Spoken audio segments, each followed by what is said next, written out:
basically 4 girlfriends who love music. Well, 3 girlfriends who love music and 1 professional. And we figured she'd agree to play with us. That why wouldn't you play the ukulele? Yeah, right. And it's a joyful instrument, and really anyone can learn it. And they're inexpensive, and if you learn 5 chords, you can play like 100 songs. But if you want to get the expensive one, you can. Yeah, yeah. And if you want to borrow one, you can borrow mine. You can borrow them at the library. They have them at the Oh my library. gosh. Anyway, so we have a good time and we appear at ladies' luncheons where we outnumber the other guests. Well, they're basically luncheons that we throw. For us. We have never been invited to someone's lunch to play, by the way, so we're open to invitation. Yeah, that's right. You haven't? Oh, I'm sorry. Have you will travel. But anyway, my beautiful nephew, Isaac Taylor, lives up in Gayhead at the foot of the Gayhead Lighthouse. And that lighthouse beams its beautiful beam into his front door every night. And he wrote this song about the Gayhead Light, which he calls the Red Queen because it looks like the queen on the chessboard. And so we, the UKELADIES, we've recorded this song, and it's actually on my brand new CD, Why Wait, which is on katetaylor.com. Okay, so we ready, cats and kitties?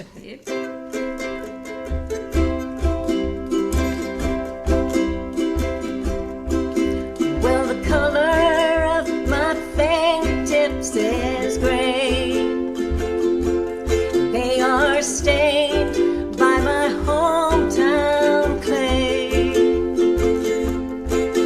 With black, white, and red.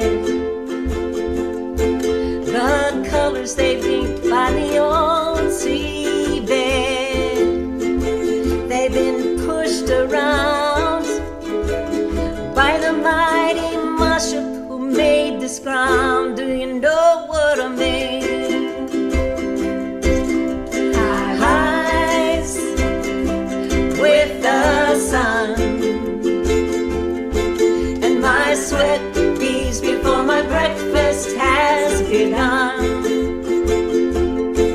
And I toil this hallowed ground, beneath this pile of clay down the vineyard sound. And it won't be long till I'm in the arms of the lady, the beams of the queen. High above the shore, she shines her light through my home front door. She shines red and then 3 whites, and she spins her beams through my darkest of nights. And it won't be long till I'm in the arms of the lady, the beams of the queen. No, it won't be long till I'm in the arms of the lady, the beams of the queen. Woo! Our audience loves it. Thank you. Thank you. Oh my gosh. We're going to look forward to seeing the rest of the show, and I hope that you all have a wonderful time, and we'll be watching.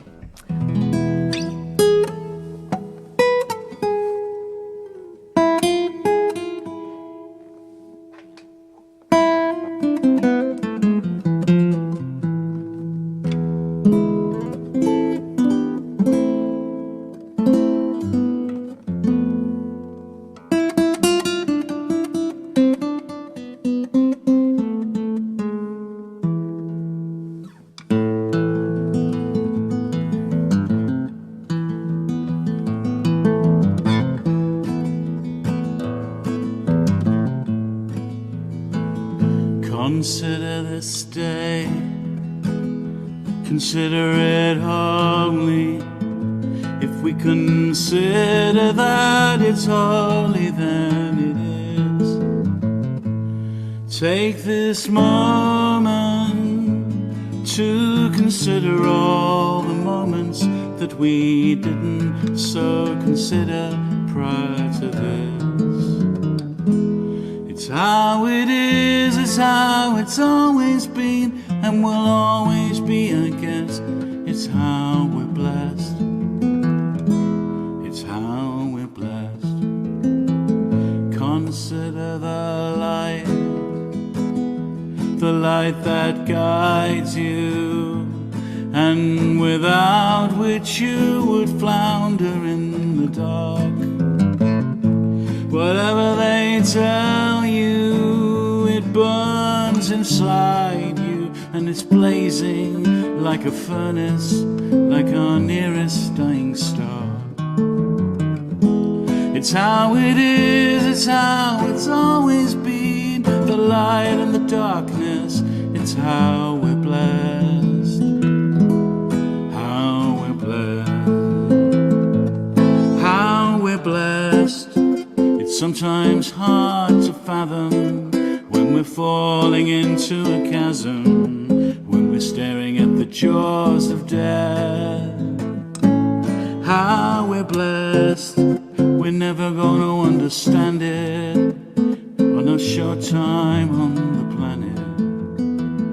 We are honored guests.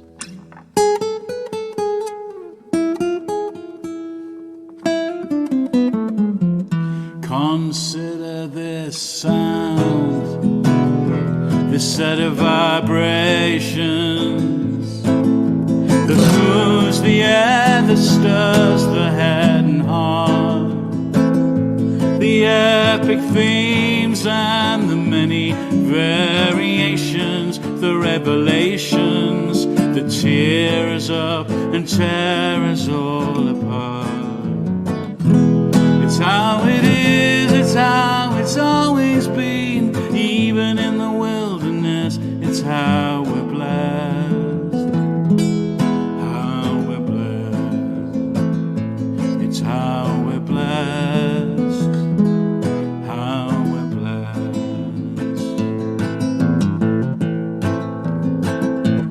How we're blessed with the livings we are scratching, when the world around's collapsing, when yours is as good as my guess. How we're blessed when our hearts are truly open, when our fears are finally spoken, we can rest.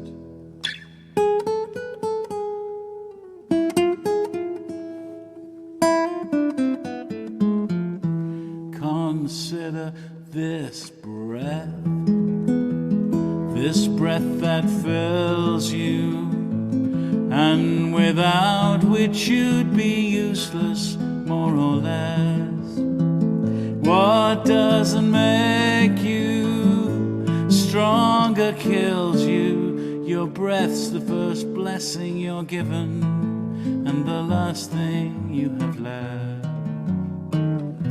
It's how it is, it's how it's always been, and will always be, I guess. It's how we're blessed, how we're blessed. It's how it is, it's how it's always been, the light and the darkness. It's how we're blessed, how we're blessed. It's how we're blessed, how we're blessed.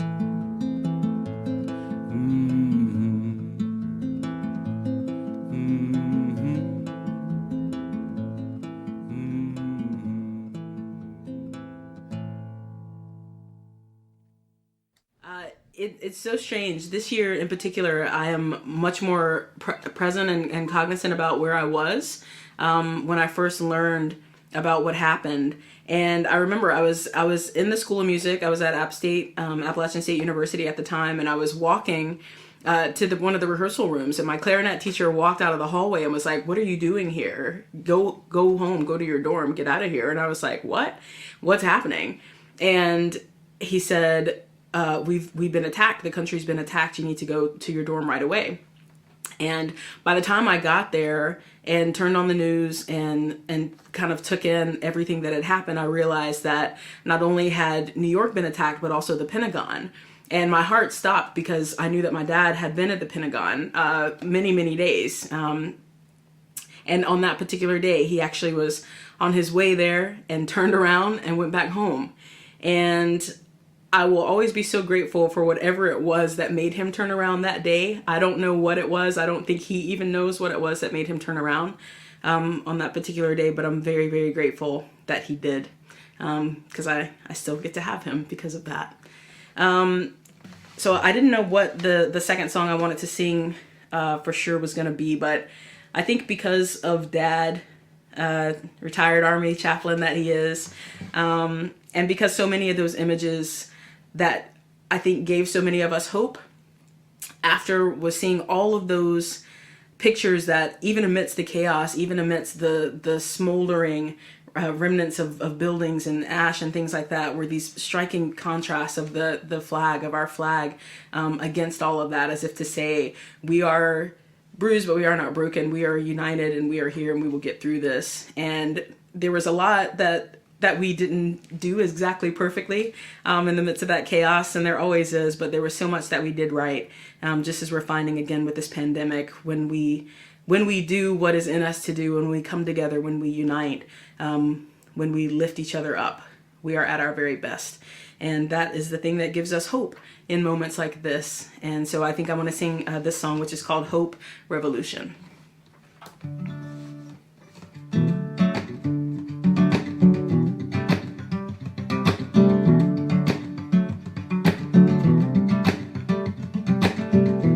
I've seen so many flags flying high. Some were rainbow for pride, some were for saving black lives, and some were odes to the war long lost the last time hate tried to rise. But I haven't seen the red, white, and blue for a while. Yeah, I've seen so many flags flying high. Some were red, black, and green for celebrating Juneteenth. Some were signs of respect to the few proud and brave who keep us free. But I haven't seen the red, white, and blue lately. This country of mine hasn't felt much like itself. It's no wonder so many put old glory on the shelf, until the promise of her colors was back within our reach. Then that star-spangled banner, she was aligning every street. It was a hope revolution. We the people and the future of our choosing. It was a love revelation. Justice for all, indivisible, one nation.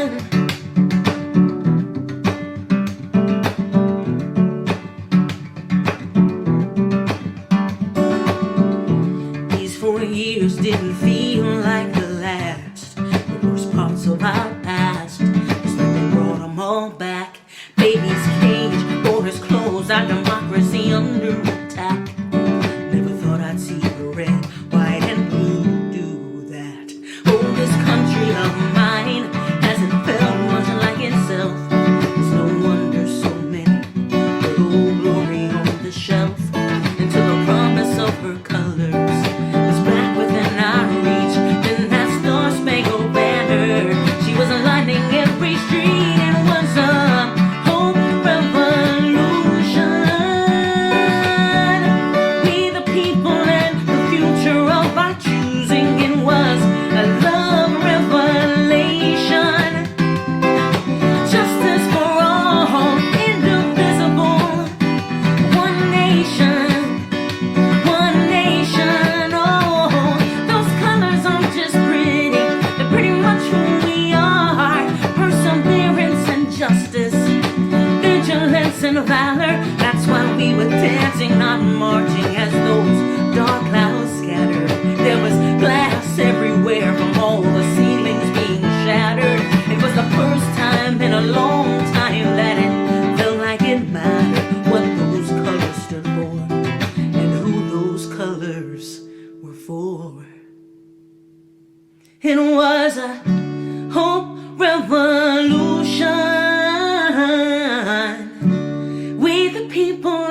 the future of our choosing. It was a love revelation. Oh, justice for all, justice for all, indivisible. One nation, one nation.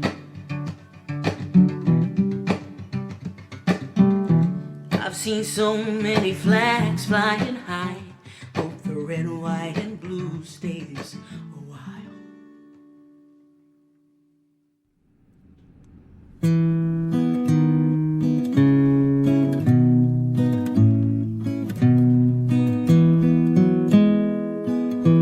My old man was a general in the Army National Guard. He carried the weight of the war on his shoulders, along with his gold stars. He was gruff and unfiltered, a smoker, a drinker, and being his kid could be rough. It was my old man's job to turn boys into men. Mine was to learn to be tough. He believed in discipline, in family and country and God. There was no chance of him spoiling the child, 'cause he didn't spare the rod. Once in a while he'd pull off a surprise, and fun would outrank the rules. But most of the time he was character building, and I was stuck handing him tools.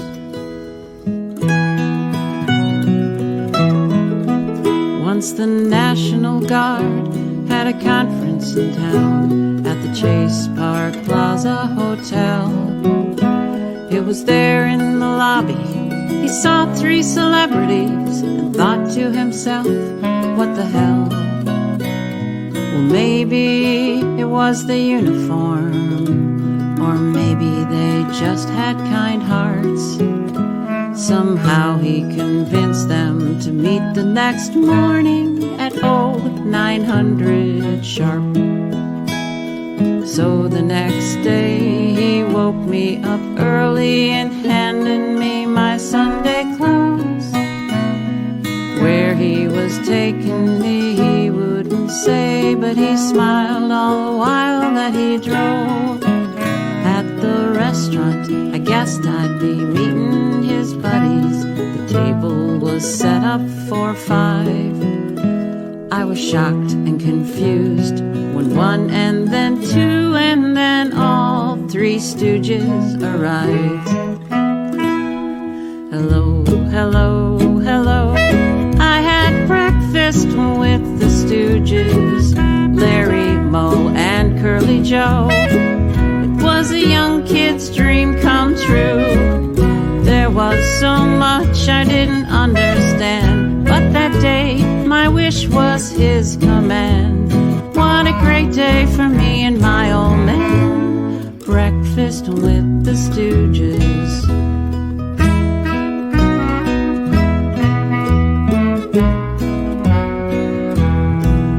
Turns out they'd come to town for a benefit circus and a Channel 11 kid show. Then they're teaching me tricks and pretending to fight. Man, it looks so real, no one would know. Mo said, promise you won't poke your friends in the eyes or use a wrench as a nose twister. My fingers were crossed as I solemnly swore not to try anything on my sisters. Back at home, I told whoever would listen, hey, guess who had waffles with me? And I sure wish my dad had remembered the camera, but when I closed my eyes I could see. Then everything went right back to normal, the rules and the tools and the rest. But I had a memory into my heart, like the medals on the old man's chest.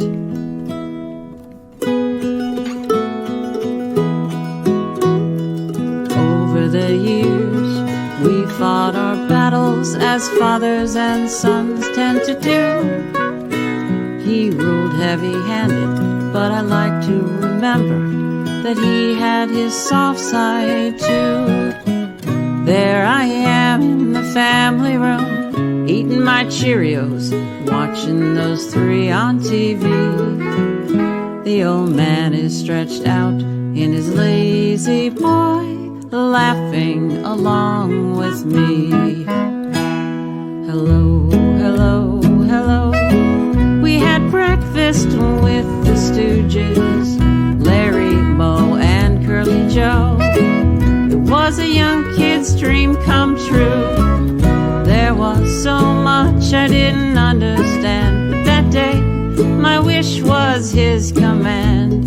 What a great day for me and my old man. Breakfast with the Stooges. He was gruff and unfiltered and did himself in with his 2-pack-a-day cigarettes.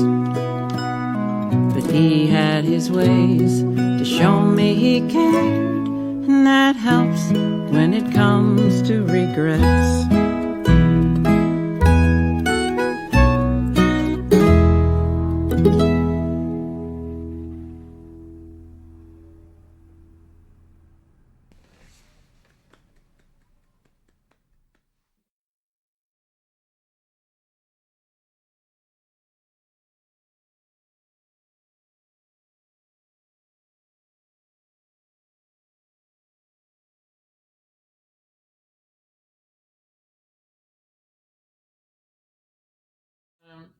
In 2001, on September 18th, I had a gig in Traverse City, Michigan. So I wasn't even sure if planes were going to fly or whatever, but I flew from Boston to Detroit and then took a small plane to Traverse City. And it was a private show, and it really, I mean, I did my best, but everybody was just sort of traumatized, and later, I was talking to Jimmy Tingle. I know several of you know who he is. He's a great comedian.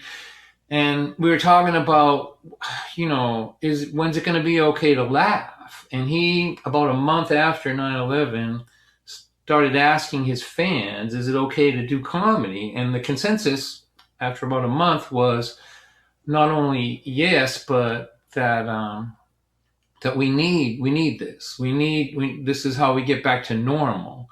And I've been thinking about that all day today. Thinking that, when somebody attacks you, right, you defend yourself and your family and your country and your community. But I think it's important to remember that just as important as all of those things is to defend your joy, to defend your happiness, I've just been thinking about that all day, and I want to thank Jimmy Tingle for reminding me of that. That what we do is important, and entertainment, it matters. It's a way back to normal. But when you give up your joy to somebody who's trying to hurt you, you're giving up something just as important as the other things that they're trying to take. So so I'm going to play this song, and then I'm going to read a little bit from my book, Christine, just so you know. So this song is called More Alive, and it's a song about coming back from loss the way that the people that you lost would want you to. And so I hope you like this. I lost my mother, I lost my father. Well, I really didn't lose them. I know exactly where they both are. It's not like they went for a walk, took a wrong turn and both got lost. It just hurts less to say I lost them than to say they're dead. Betty May is 82. She's having more fun than me and you. All she wants to do is laugh and sing. She's the biggest flirt I ever seen. She still flutters those baby blues. like she did when she was 22. So much mischief in those eyes, I never seen someone more alive. More alive, more alive, waiting on the other side of all the sorrow and the trouble in your life. There are so many sad goodbyes in a long and well-lived life. If they don't break you, they can make you more alive. When my mother died, I was so smashed up inside. I was crying like a baby. I thought the pain might kill me. And Betty said, son, you won't believe how many loved ones I buried. My father, sister, my brother, son, my husband, and my mother. And every time I lose a friend, I think I'm never going to laugh again. I lay around and watch bad TV till this feeling comes over me. And then I put some music on and play my favorite song, dance around my living room like I did when I was 22. And shake loose of that pain inside on the day when I decide not only will I survive, I'm going to be more alive. More alive, more alive, waiting on the other side of the sorrow and the trouble in your life. There are so many sad goodbyes in a long and well-lived life. If they don't break you, they can make you more alive. She said, go ahead, feel your pain. Watch bad TV for days, but when you're ready to come out and play, yo, come see Betty May. And we'll put some music on and play your favorite song, dance around my living room like we both were 22. Shake loose of that pain inside on the day when you decide not only will you survive, you're going to be more alive. More alive, more alive, waiting on the other side of all the sorrow and the trouble in your life. There are so many sad goodbyes in a long and well-lived life. If they don't break you, they can make you more alive. There are so many sad goodbyes in a long and well-lived life. If they don't break you in time, they can make you more alive.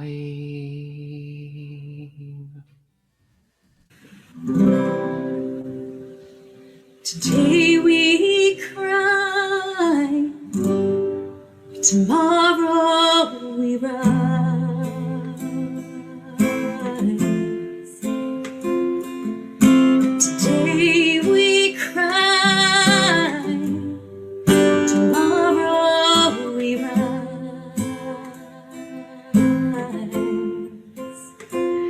Oh, we rise to go high when the world has gone low, to put back the pieces which seem scattered so. For kindness to matter, not misplaced righteousness. For yes, all lives matter, though some not enough. So we rise.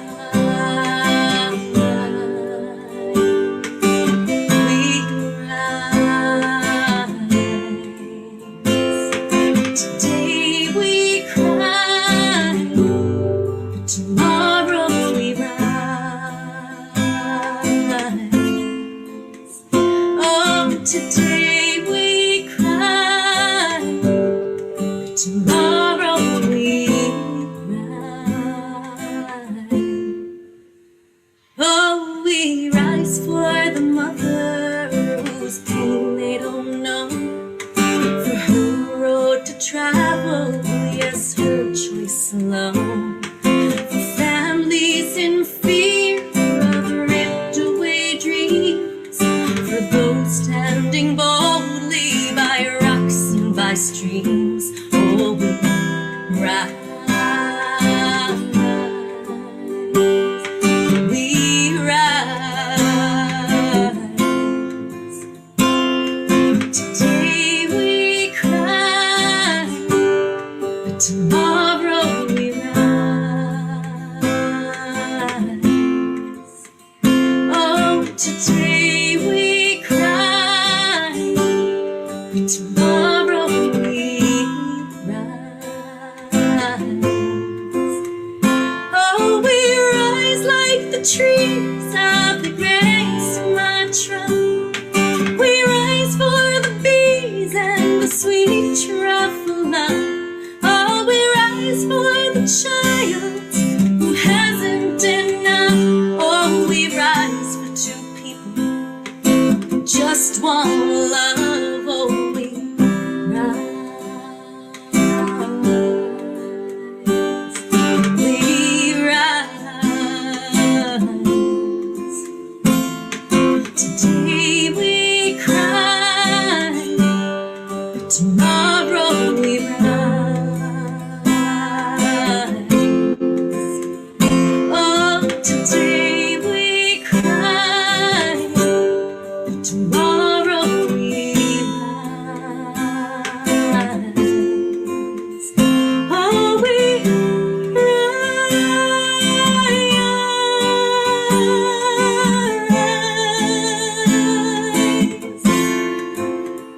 Oh, we rise.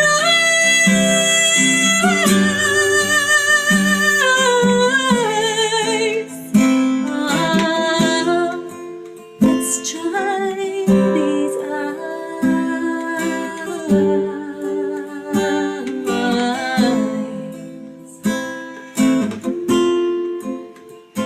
We rise. This is a night that you don't know what to do with yourself sometimes. And Chris asked me to do this song, which is from the Jimmy Tingle school of It's Time to Laugh a Little Bit. So I got to try this song out for the first time in front of a live audience, actually on Thursday night. So this will be the second time. The song is a musical portrait of a songwriting idol of mine.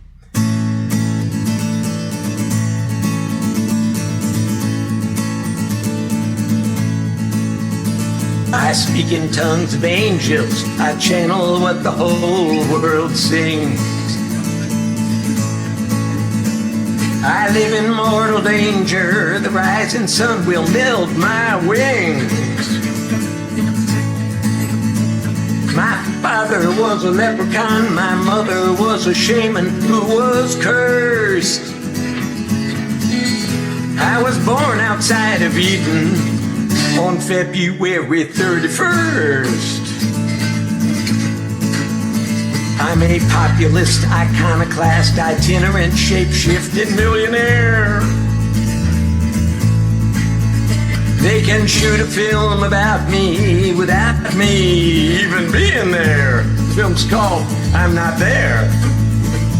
Those 7 stars portrayed me, they played me without having been rehearsed. 'Cause the only day I was available was February 31st. Well, fame can lead to money, but money is what leads to power. She may be the whore of Babylon, but she still charges by the hour. 'Cause when they turn off the water, the sacramental wine won't quench your thirst. So make sure your bill is paid up by February 31st. I can see you are an artist. I can tell it from the sorrow on your arms. Am I worth what I will cost you, knowing I'll use up your magic charm? You say you know the zodiac, and in astrology you are well versed.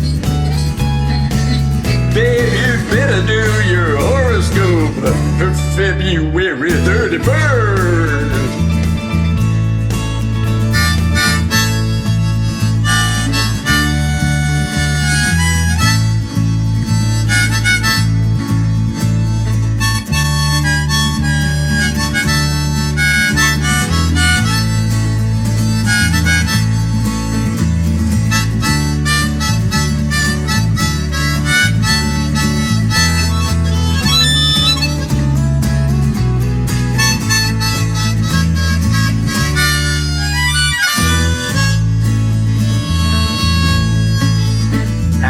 In the 7th chorus, you may be getting bored, but I don't care. My job is not to entertain, my job is to be edgy and to dare. Verb to dare, second person singular, archaic, thou durst. This song will last till I run out of rhymes for February 31st. I was minding my own business. Phone rings, it's Stockholm on the line. Well, I knew they were into poetry. Turns out the kind of shit they like is mine. They asked me to their celebration. I said, where? They said, way up north. I said, I'll be there at your celebration on January 94.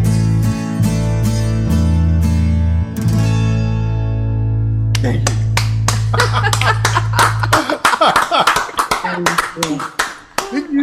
Great, it was great. This next song is a piece that I wrote. It's called Goodnight America. And I wrote it as a lullaby for this country. And on this day, I hope it brings you some comfort.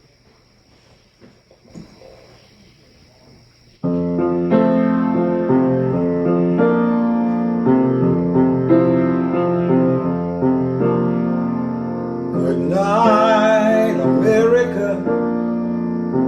Rest your weary head. Remember where you started and all that lies ahead. So darling, good night, America. Doors will open for you, but there's miles to go before you find your way back home again.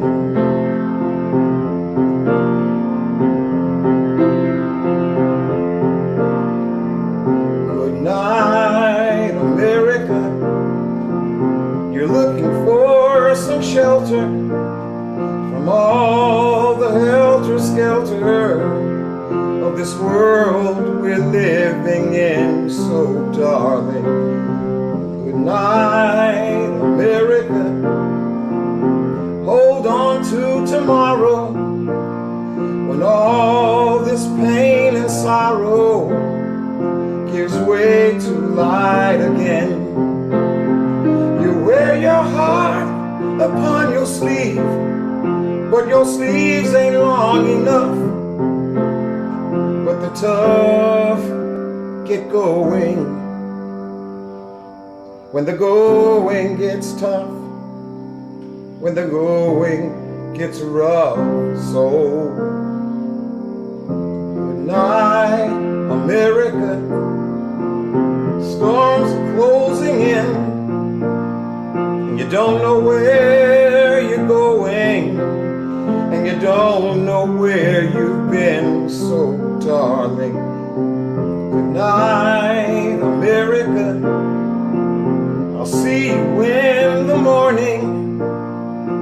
another day is dawning and the sun comes shining through. I loved you then and I love you still. You will always have my heart, and we'll all keep trying. Yes, we'll all keep trying. Good night, America. Storms are closing in, and you don't know where you're going, and you don't know where you've been. So darling, good night, America.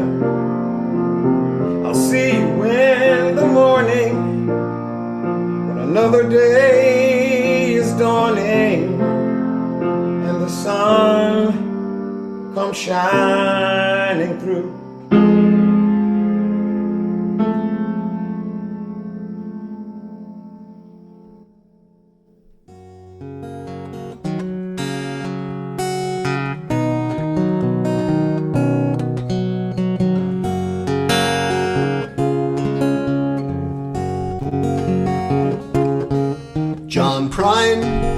John Prine, you were a friend of mine.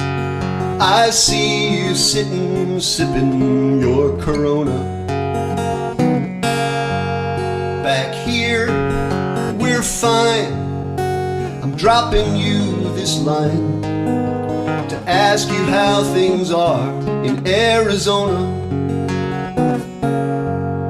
I hear you relocated there because the air was dry. I hope you find some time to write new songs.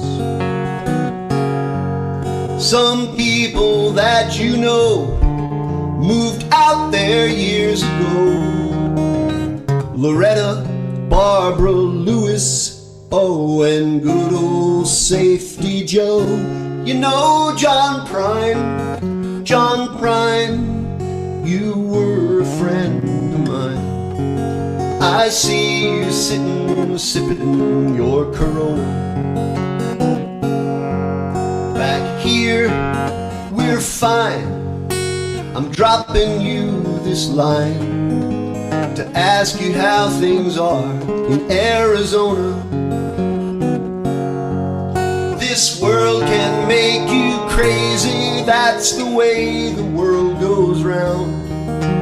Just eat a lot of peaches and move on.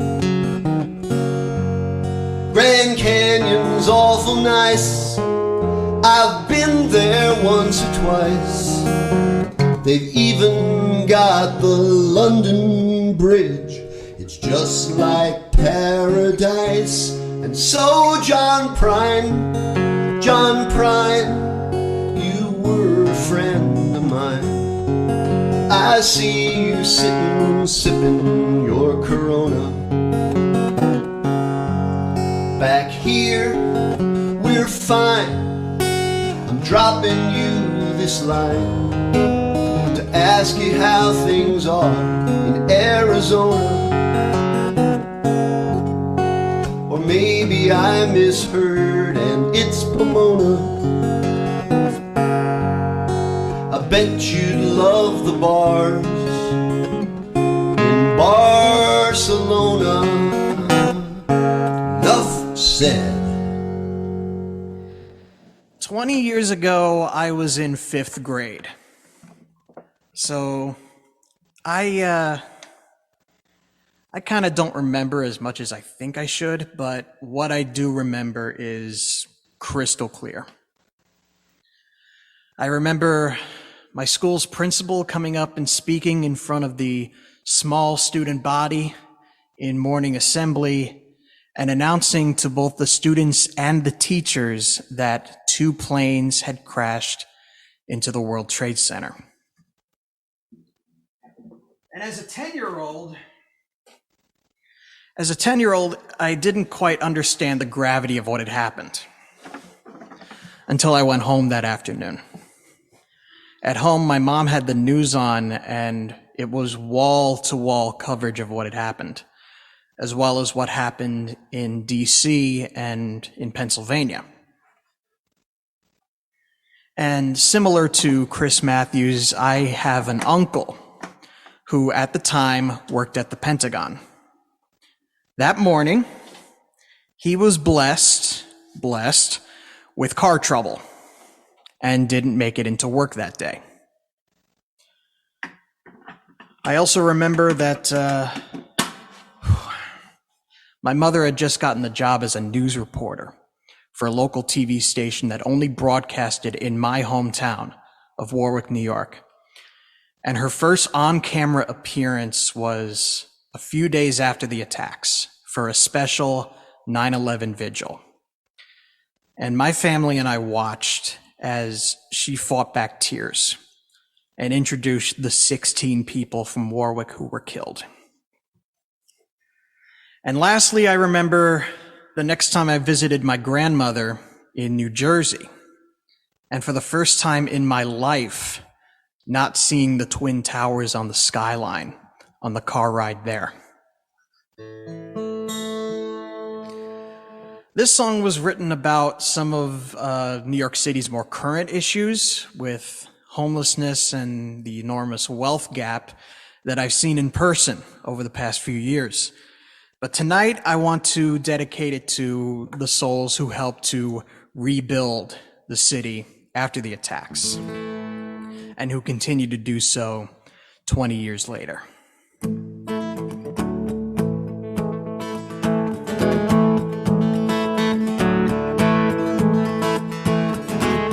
Patterson on the bread box line, he lost his home on his own dime. She rules the bright light serenade with a child at her promenade. A theater man in the tightest jeans, a husband sick in bed asleep. From the ashes of pain and pity, come together, let's build this city.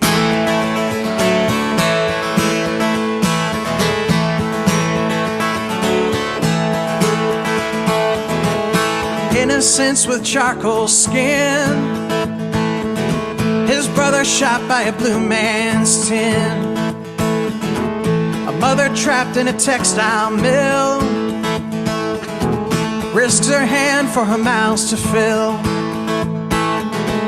Concrete towers proud and tall, how many iron workers fall. From the ashes of pain and pity, come together, let's build this city.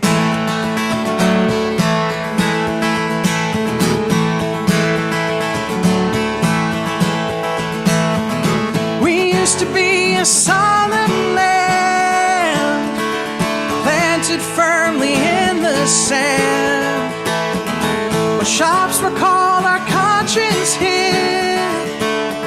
We wake up to see just what they did.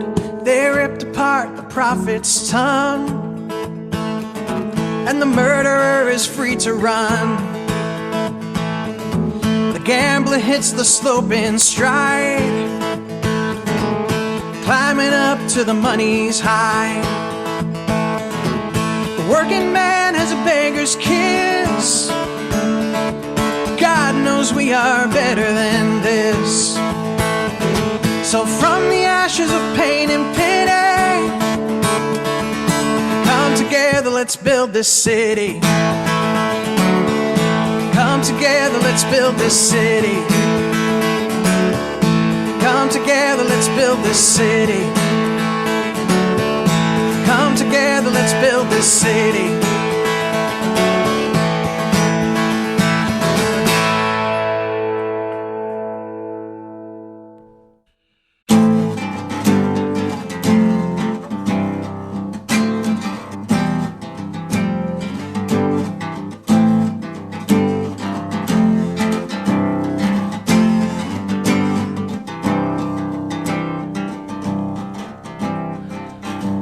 her song, The Wing and the Wheel, was my favorite. My favorite to play on the violin, and I took it personally. You were the wheel, and I was the wing. We rolled, we flew like a wild thing. Notes they tumbled across each string as we cried out to the world.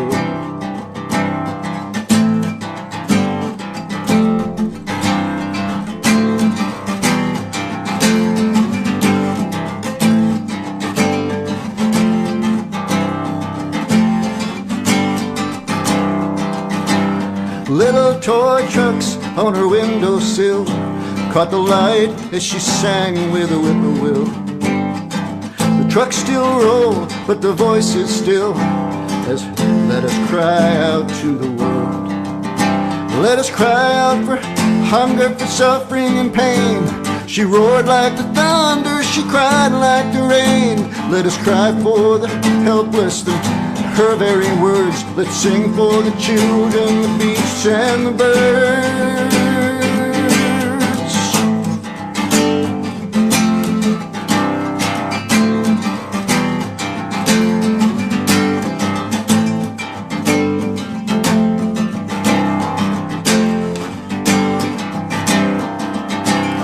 She was the wheel and I was the wing. We rolled, we flew like a wild thing. Her wingman bowed a pluck each string as she cried out to the world. She cried out to the world. She cried out to the moon.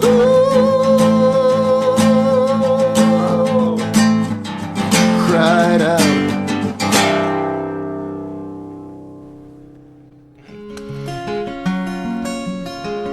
I'm going to take a little trip back through time for this song. I want you to imagine that the year is 1985. The world was a different place. No cell phones, no internet.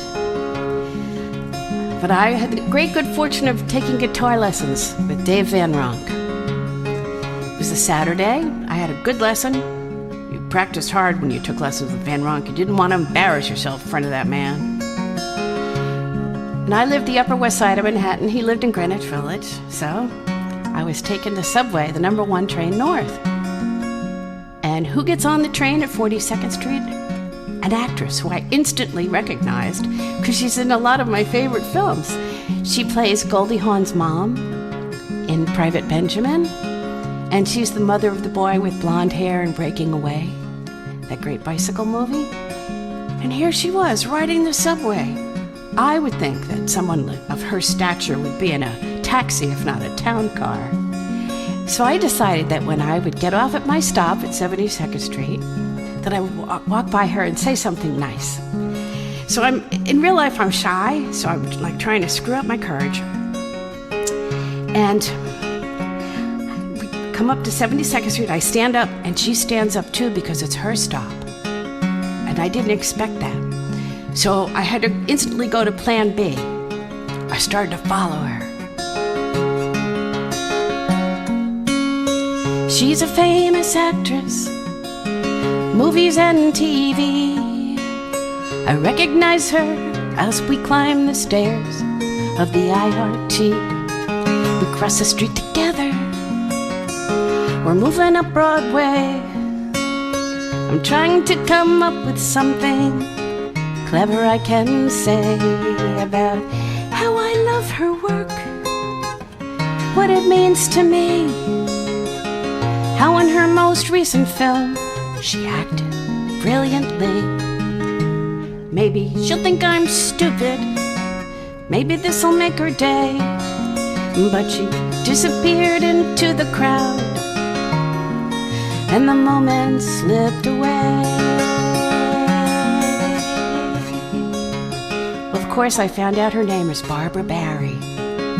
In 1986, I recorded the song and I sang it many, many places, and I would always say it was Barbara Barrie who was the actress, so that when you heard the song, you could play a little music video in your mind. And in 1997, 11 years after I recorded the song, I got a postcard from Barbara Barry, and she wrote, "Dear Miss Lavin, I think I am the actress in the first verse of your song. A moment slipped away. It's a lovely song. Here's my phone number. Call me up. Let's have tea. Sincerely, Barbara Barry." But in real life, I told you I'm shy. I didn't call. Now that I'm a knitter, I could call her. But I was shy back then. So, anyway, years go by. Pages of the calendar flip. And it's August 2001, and I'm at this little radio station, WXPN. I think that's the call letters, yeah, up in Bridgeport, Connecticut. And they were having a membership drive and asking people to call up and pledge $5. And I was there to help. And the phones were not lighting up, and I was taking it personally. So without really thinking this through, because I thought, I think Connecticut has the highest per capita income in all 50 states. I don't think they're asking for enough money. So I just blurted out, if you call the station right now and you pledge $100, I will bake you a loaf of petit pain au chocolat and I will FedEx it to you the next day. 18 people called the station. Station was thrilled. I left there with this huge baking assignment. I just sang you the recipe, sort of. And it takes 10.5 hours to make 4 loaves. So I looked at my calendar. I figure I have to do them all at the same time. They all have to arrive at the same time on the same FedEx truck. So I looked at my calendar, and my window of opportunity for 10.5 hours in a row to do this was September 9th and September 10th, 2001.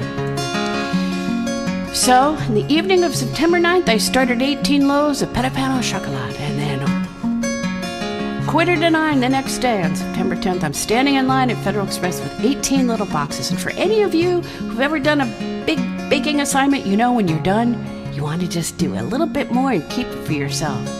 So on September 10th, I started 4 more loaves of petit pain au chocolat.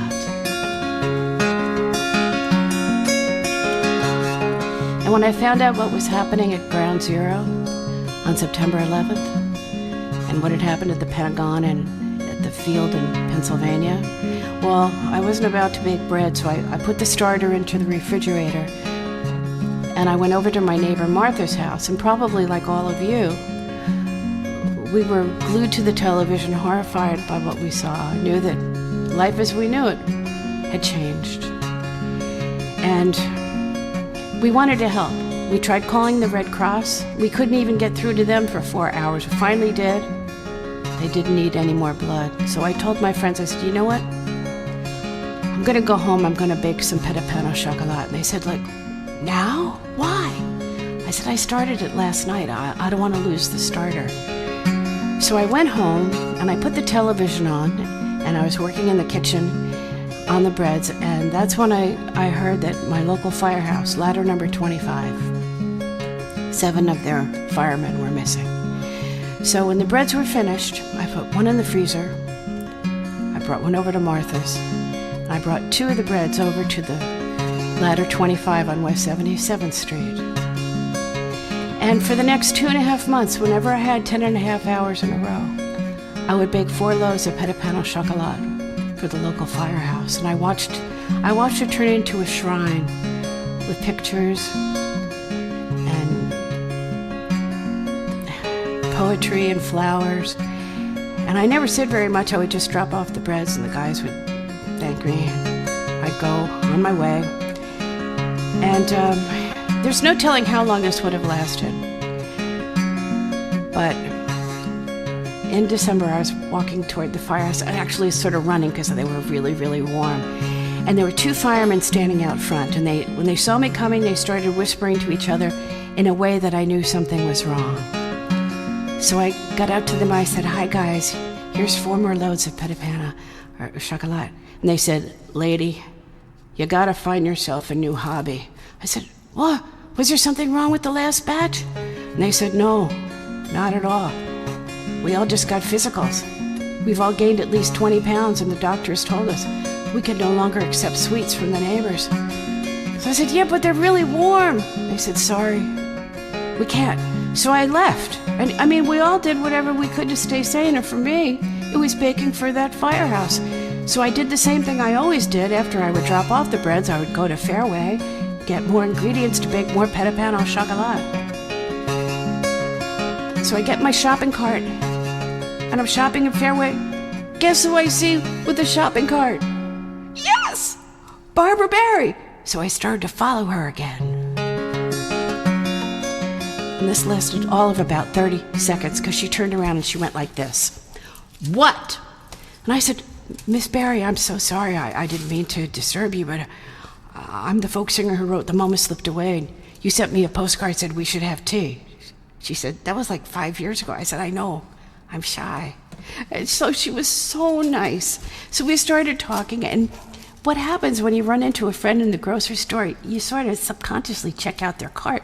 And I looked at her cart, and I could tell she was making chicken soup. And she was. She told me her husband, Jay, was not feeling well, so she was taking care of him. And she looked at my cart, and she could tell that those 4 breads that I had, the way they were wrapped, that I didn't buy them there. And she said, what's that? I tried to come up with a story, but I couldn't. So I just told her, I said, I've been baking for ladder number 25 on West 77th Street, and they've all gained 20 pounds. They don't want my breasts anymore. She leaned in and she said, I don't have a weight problem. I'll take them off your hands. So for the next year, whenever I was in a baking tag mood, I would bake for Barbara and for Jay. Kind words don't move the earth, but if they can improve your self-worth, why do I let these moments pass me by? Instead, I'm quick to judge and I'm quick to blame.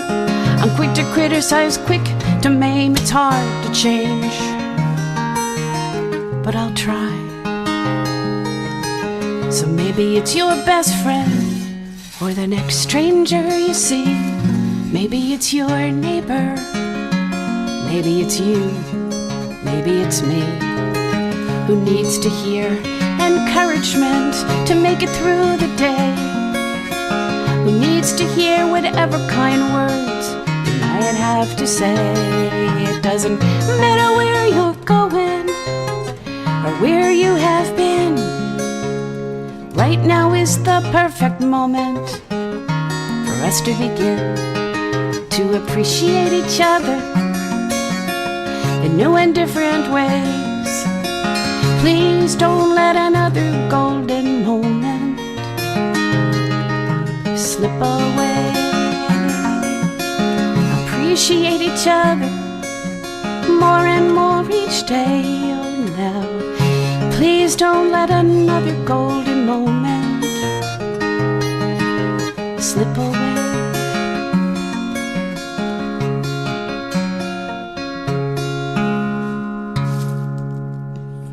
I remember where I was. I was at work, and I heard the first news report. It sounded like it was a small plane, a terrible thing, but no one realized what the next hour or two was going to bring us.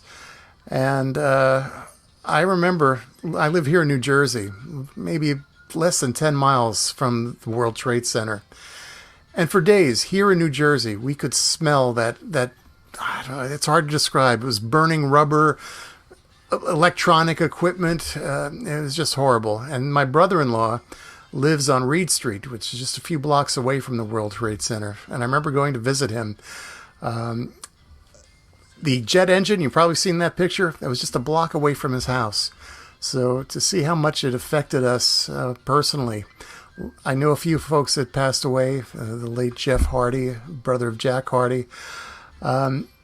But a lot of people had different experiences. And our next artist, well, she had an experience that really affected her. She worked in the World Trade Center, but because of a twist of fate, she wasn't at work that day, which I think she might be telling us about. She has a way of bringing some comfort, and I know she's going to do that tonight. She's a wonderful songwriter, Judy Kass. Beautiful. Oh, hey, Judy, we can't hear you. You're unmuted in Zoom, but check your interface. Make sure it's turned on. Nope, nothing yet. Hang on, phantom power button on it. Probably say 48V. Nope, nothing yet. How about, could we play Judy's video? Yeah, we can do that. While you're working on it? Absolutely.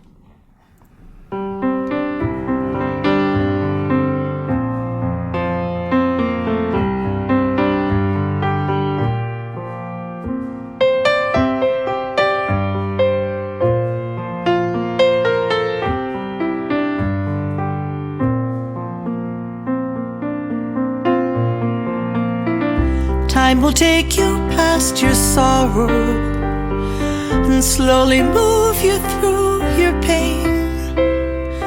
Let it take you to tomorrow, where you'll find your way again. And the road that you will follow may be off the beaten path. You can find your beacon waiting in the strength of every breath. There'll be days that go too quickly. Some will never seem to end. Some will leave their comfort with you, and others show you how to bend. In the apex of the moment, you let go the willful fight, so the wave of calm can find you and soothe the storms that still unite. Life reminds our spirits how to rise, looking past the dark and teary skies.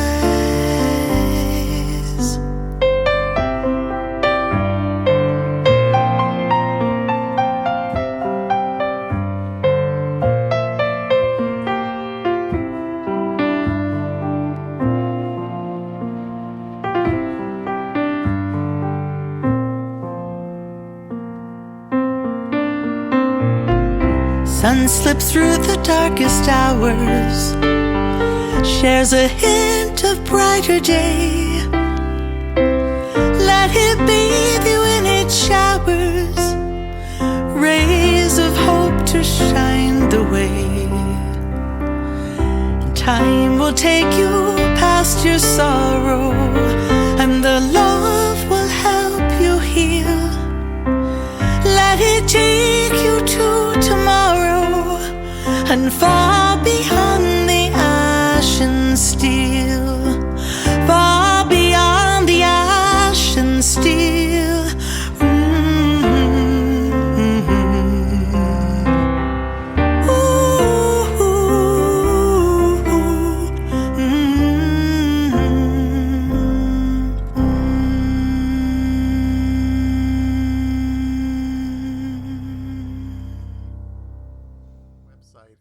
And I think we fixed the problems, the audio with Judy Kass. Well, we have a workaround. Let's see. Does the workaround work? It sounds good. Well, we did get a chance to see your video for Ash and Steel, and you know, we were talking before about the World Trade Center. So let's turn it back to you. You were at the World Trade Center that day, or you weren't? I wasn't there. Yeah, I wasn't there.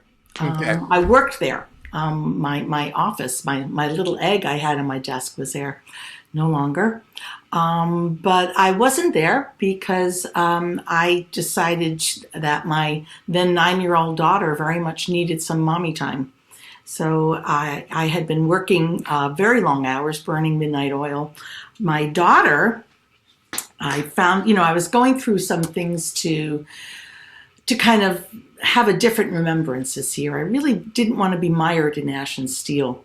And so I was looking through, like, what do I remember? And Chris Matthews and Carol Crittenden had touched on it so beautifully. Just the beautiful cover, the blanket of kindness that had dropped on certainly New York City in that time. And I experienced it because I had been called in to do what they call disaster recovery, which really struck me as a really poo-poo name, because who wants to recover disaster? But that's what they call the job of going in and making sure we could operate. And I just noticed how polite and kind everyone was. And I hadn't experienced that in New York for a long time. But anyway, I was going through papers and found a note that my daughter had written that I just thought it really underscored just how when we can focus on making the world for someone else be a little brighter, it's a way of dealing with trauma. So this is from her. To families that worked in the Twin Towers.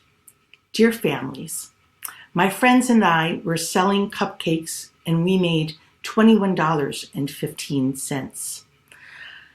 I'm 9 years old and my name is Kyla Moskovich. My mom works in the Twin Towers and she's okay. I want to give this $21.15 to all the people's family who died in the plane, and all of the policemen and firemen who risked their lives to go in the flaming buildings and help each other out, and 1 moment later they vanished into the thick smoke. 2 days later, another friend and I made a stand to sell things so we could make more money for the Red Cross. We made $41.99 in all. I'm glad I found a way to get this letter to you from Kyla Moskovich. And she writes, and I know it's upside down, but she says, save the community down there. So to me, that was what I wanted to focus on this year. And a song came out of it, which I covered with my friend John Shane, just really talking about just the magic that was happening at that time, the beauty in all of that trauma and horror that I think when we can harness is our way to healing.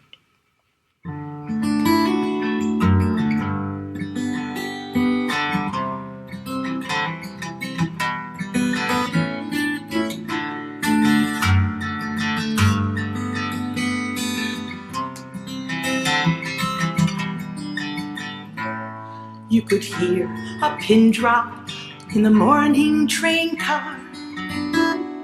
No one was rushing that day. A reverent silence smelled like soft ash on souls that were beaten and gray. An elderly woman dropped her last coins in a cup of a sleeping man.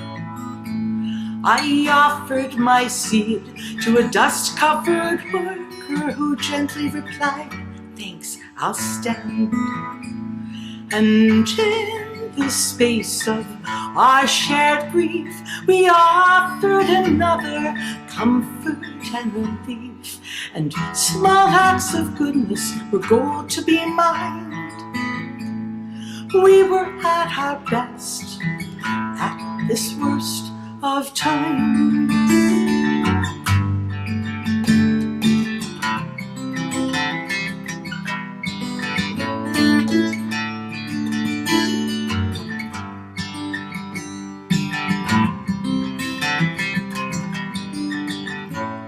We moved through the years looking for ways to make sense of the life we have now. And the heroes emerge from everyday places, and we survive somehow. We had the goodwill of the world for some days, till we rushed into war and it quickly fell away. But you could sure hear a pin drop that day on the train, when the world seemed much closer and kind. And the lines for a few precious moments were gone, and all that divides us were gone. And in the space of our shared grief, we offered each other comfort, relief, and small acts of goodness was gold to be mined. We were at our best during the worst of time.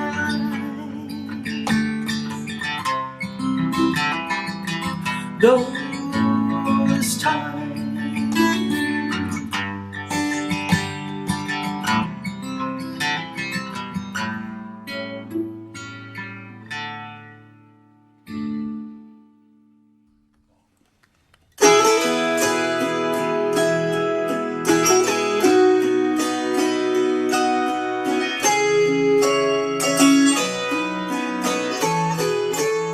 Seven and eight, my sister and I, lost in the woods as lightning filled the sky. We ran through the rain. There up ahead was a light on the porch. Come home, like Mama said, follow the light when you're lonely and lost.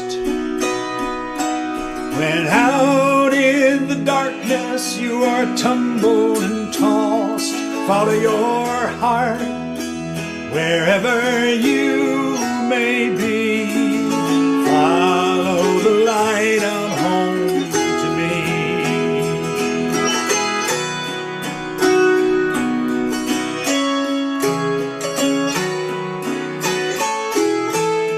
Out on the sea, waves heave and rise, far from the shoreline, storm clouds lift the skies. I look for a sign, a positive sight,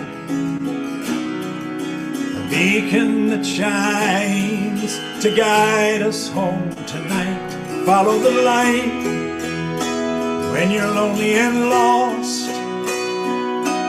When out on the ocean you are tumbled and tossed, follow your heart wherever you may be.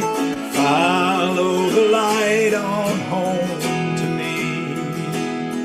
There's a hole in our skyline, a hole in our town, a hole in our hearts, the whole world around.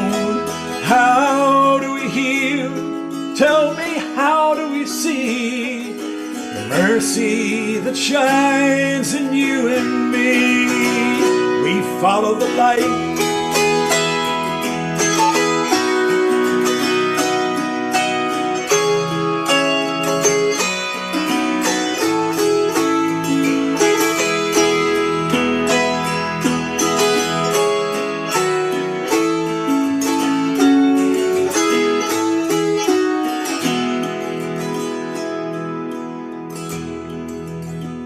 When the world seems so big and we feel so small, and you wonder, has any meaning left at all? When we're losing the heart, when we're losing the fight, hold on to my hand and we will follow the light. Follow the light when you're lonely and lost. When out in the darkness you are tumbled and tossed, follow your heart wherever you may be. Follow the light on home to me. Follow the light on home to me. Follow the light on home to me.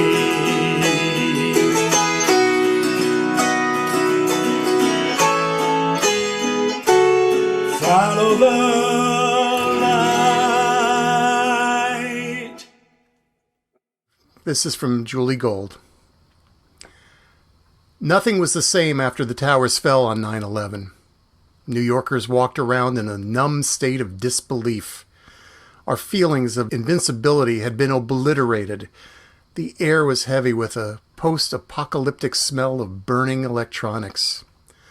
Photos of the missing were adhered to every wall and light post with captions that read, "Last seen on the 93rd floor, wearing a striped tie. Please call if you have any information." Makeshift memorials were everywhere. Candles, flowers, photos. People tried to do whatever they could to help, knowing that there was absolutely nothing that could change or lessen the brutality and reality of what had occurred. How I love those towers. They always gave me a tremendous surge of pride. Not just one, two. Colossal. What other city can boast two colossal towers side by side? I'd take all my out-of-town friends down the West Side Highway and prepare them for the sight they were about to behold. Two shining pillars in the sky, reflecting the sun, blue sky behind them, white clouds dancing all around them. Modern totem poles for all humanity. People flowing in and out like blood pulsing through an Olympian. They were giant bookends, keeping Manhattan from sliding into the harbor and out to sea. They welcomed me if I was returning to New York on Amtrak.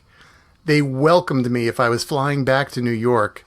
Modern, sturdy goalposts, arms extended in an unconditionally loving embrace. Home. They were home to me.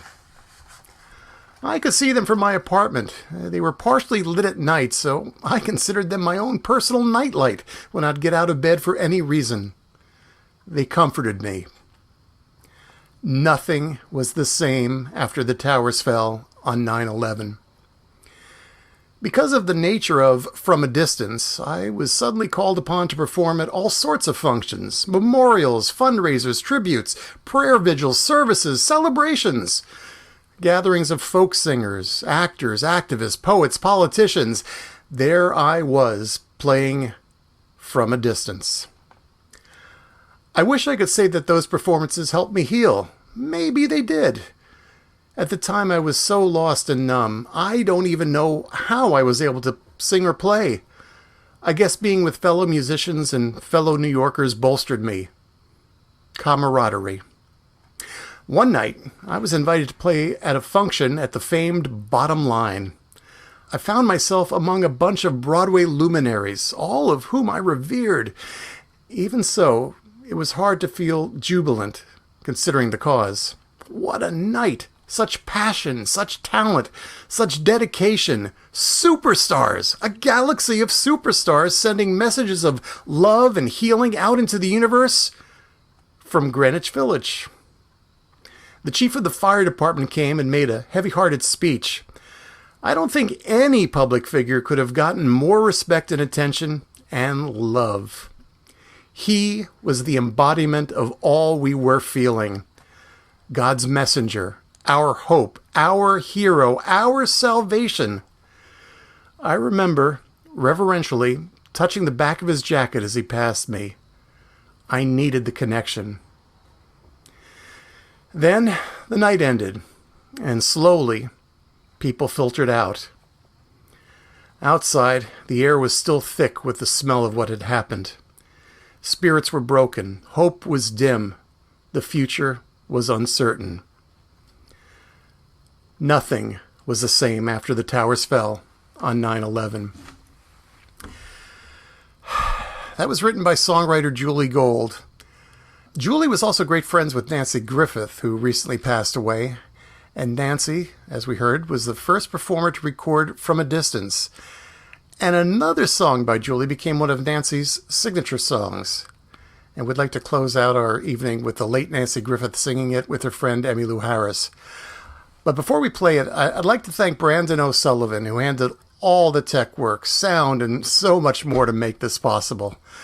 And I'd also like to thank our wonderful group of artists, Robin Batteau, Daniel Cainer, Tom Chapin, Carol Crittenden, John Forster, Kyle Hancharick, Kemp Harris, Judy Kass, Chris Matthews, Kate Taylor, Tom Toce, and Don White. And of course, this evening would not have been possible without the amazing Christine Lavin, who came up with the concept and gathered these incredible artists together. And of course, I'd like to thank the board of directors of the Hurdy-Gurdy Folk Music Club and all of you people who have watched tonight. So here now are NANCI Griffith and Emmylou Harris singing Julie Gold's song, Good Night, New York. And I'd like to again thank you for watching. Thank you for your generosity. We wish you Godspeed. And wherever you go, make sure you carry a song in your heart. Thanks for joining us, everybody.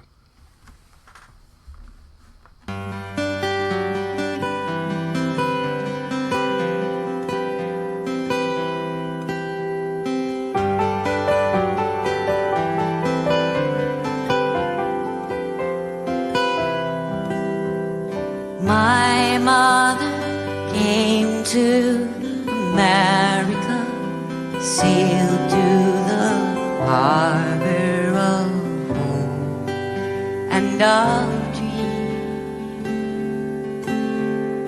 Back in the 30s, with the streets paved in gold and the sky laced with moonbeams. Mothers and daughters, fathers and sons, here in the free world we're the lucky ones. All of my yearning, all of my hunger, maybe we're learning. Sometimes I wonder. Good night, New York.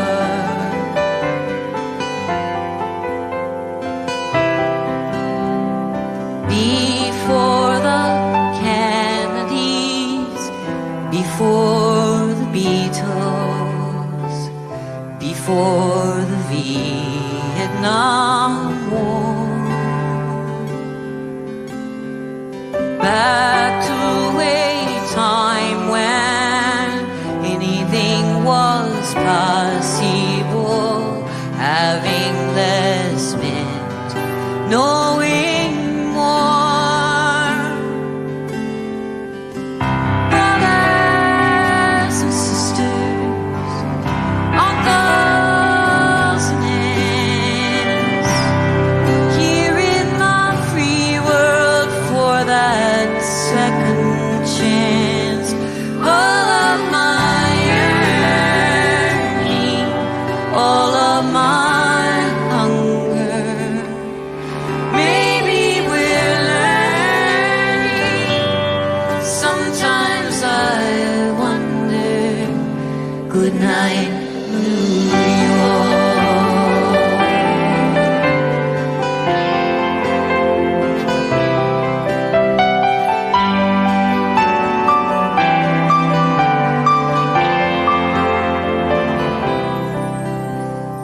My mother came to America. She sailed through the harbor of hope and of dreams.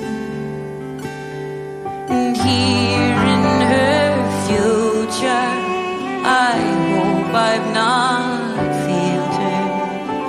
'Cause nothing's the way that it seems.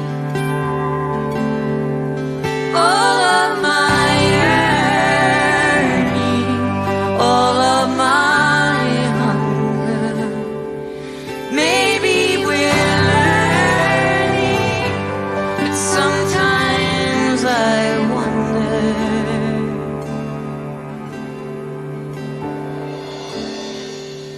Good night, New York.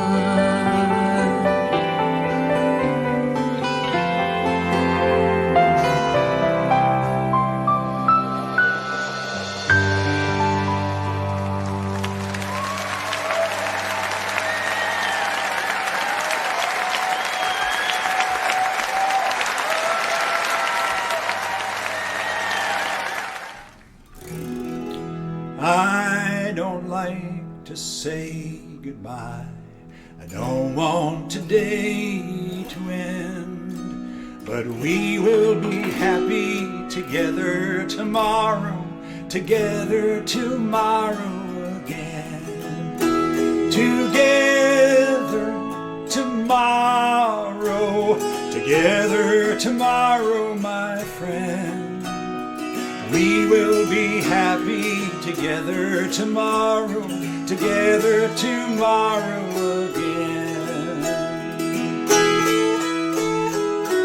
This is a song from my very first family recording that John Forster and I wrote the entire thing except for one song with Michael Mark. But we finished the album, we thought it was done. And we both said, you know, we need an ending song. And we sat down and wrote this in about, I don't know, half an hour. It's because we've been working so long and so well on the family tree recording. And it goes, you may walk a rocky road, my road may twist and bend. We'll share all our stories when we get together, together tomorrow again, together tomorrow, together tomorrow, my friend. We'll share all our stories when we get together, together tomorrow again.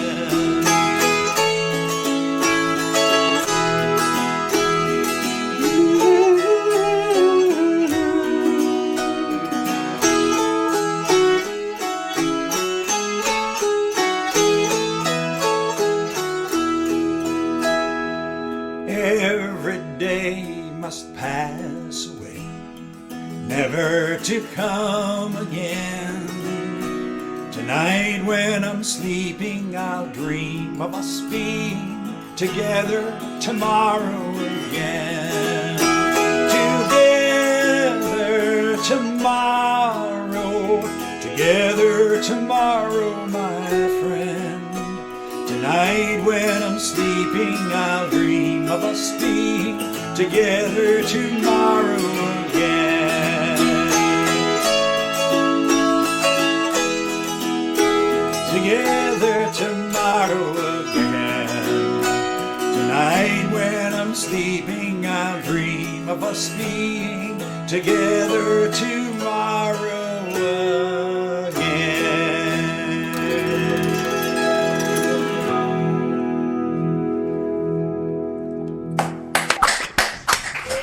Oh, thank you, Tom. Thank you, Christine. Thank you, Brandon. Thank you, Ron. Everybody else who sang tonight.